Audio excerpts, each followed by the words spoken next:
সুরানির স্বাদ। হ্যাঁ, এটা এটা নিয়ে গতবার একটা ছোট্ট করে শুনেছিলাম বোধহয়। না, যতবার অন্য অন্য ছিল, রথযাত্রা ছিল। শুনি।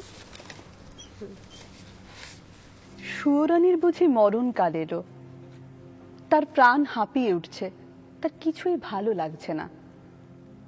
বদ্যি বড়ি নিয়ে এলো, মধু দিয়ে মেরে বললে খাও, সে ঠেলে ফেলে দিলে।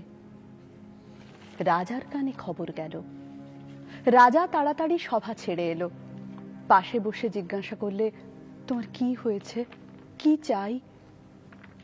সে গুমড়ে উঠে বললে তোমরা সবাই যাও, একবার আমার শ্যাঙাতনিকে ডেকে দাও। শ্যাঙাতনি এলো, রানী তার হাত ধরে বললে সই, বসো, কথা আছে। শ্যাঙাতনি বললে প্রকাশ করে বলো। সুয়োরানী বললে আমার 7 মহলা বাড়ির এক ধারে 3টে মহল ছিল দুয়োরানীর, তারপরে হলো 2টো, তারপরে হলো 1টা, তারপরে রাজবাড়ি থেকে সে বের হয়ে গেল, তারপরে দুয়োরানীর কথা আমার আর মনেই রইল না। তারপরে একদিন দোল যাত্রা, নাট মন্দিরে যাচ্ছি ময়ূরপঙ্খী চড়ে, আগে লোক পিছে লস্কর, ডাইনে বাজে বাঁশি, বাঁয়ে বাজে মৃদঙ্গ।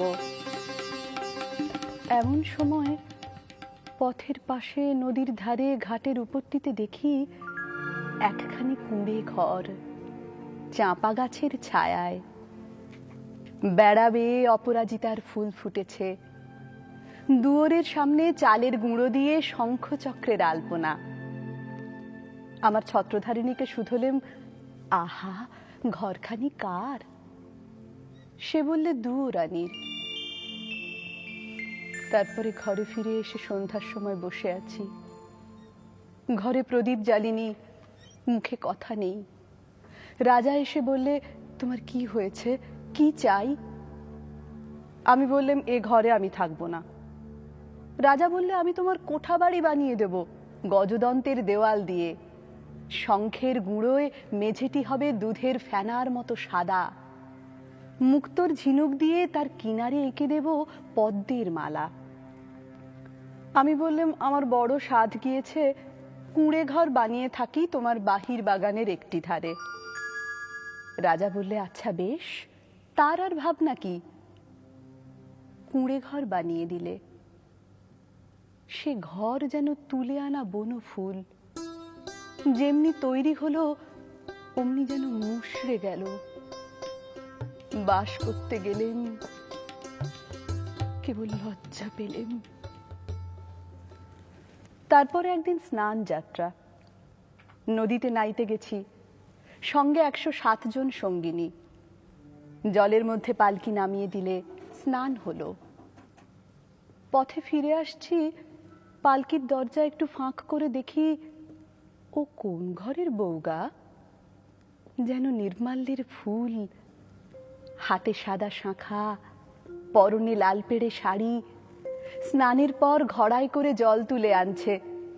সকালের আলো তার ভিজে চুলে আর ভিজে ঘড়ার উপর ঝিকিয়ে উঠছে।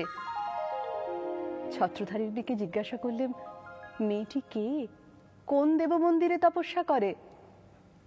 ছত্রধারিণী হেসে বললে চিনতে পারলে না, ওই তো দুয়োরানী। তারপরে ঘরে ফিরে একলা বসে আছি, মুখে কথা নেই। রাজা এসে বললে তোমার কি হয়েছে, কি চাই?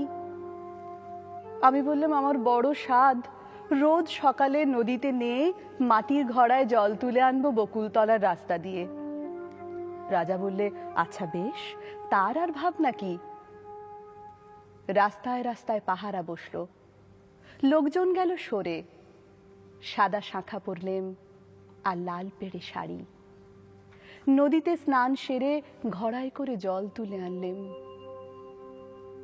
দুয়ারের কাছে এসে মনের দুঃখে ঘড়া আছড়ে ভাঙলেন। যা ভেবেছিলেন তা হলো না, শুধু লজ্জা পেলেন। তারপরে সেদিন রাস যাত্রা, মধুবনে জ্যোৎস্না রাতে তাঁবু পড়ল, সমস্ত রাত নাচ হলো, গান হলো, পরদিন সকালে হাতির উপর হাওদা চড়ল। পর্দার আড়ালে বসে ঘরে ফিরছি, এমন সময় দেখি বনের পথ দিয়ে কে চলেছে। তার নবীন বয়স, চূড়োয় তার বনফুলের মালা, হাতে তার ডালি, তাতে শালুক ফুল, বনের ফল, ক্ষেতের শাক।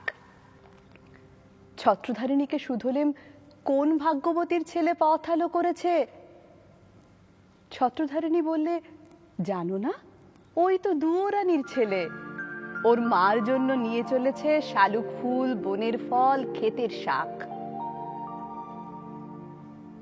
তারপরে ঘরে ফিরে একলা বসে আছি, মুখে কথা নেই। রাজা এসে বললে, তোমার কি হয়েছে, কি চাই? আমি বললাম, আমার বড় স্বাদ, রোজ খাবো শালুক ফুল, বনের ফল, ক্ষেতের শাক। আমার ছেলে নিজের হাতে তুলে আনবে। রাজা বললে, আচ্ছা বেশ, তার আর ভাবনা কি? সোনার পালঙ্কে বসে আছি, ছেলে ডালি নিয়ে এলো। তার সর্বাঙ্গে ঘাম, তার মুখে রাগ। ডালি পড়ে রইল, লজ্জা পেলেম। তারপরে আমার কি হলো কি জানি। একলা বসে থাকি, মুখে কথা নেই। রাজা রোজ এসে আমাকে শুধোয়, তোমার কি হয়েছে, কি চাই? সুরানী হয়েও কি চাই সে কথা লজ্জায় কাউকে বলতে পারিনে। তাই তোমাকে ডেকেছি স্যাঙাতনি, আমার শেষ কথাটি বলি তোমার কানে। ওই দুয়োরানির দুঃখ আমি চাই। স্যাঙাতনি গালে হাত দিয়ে বললে, কেন বলো তো?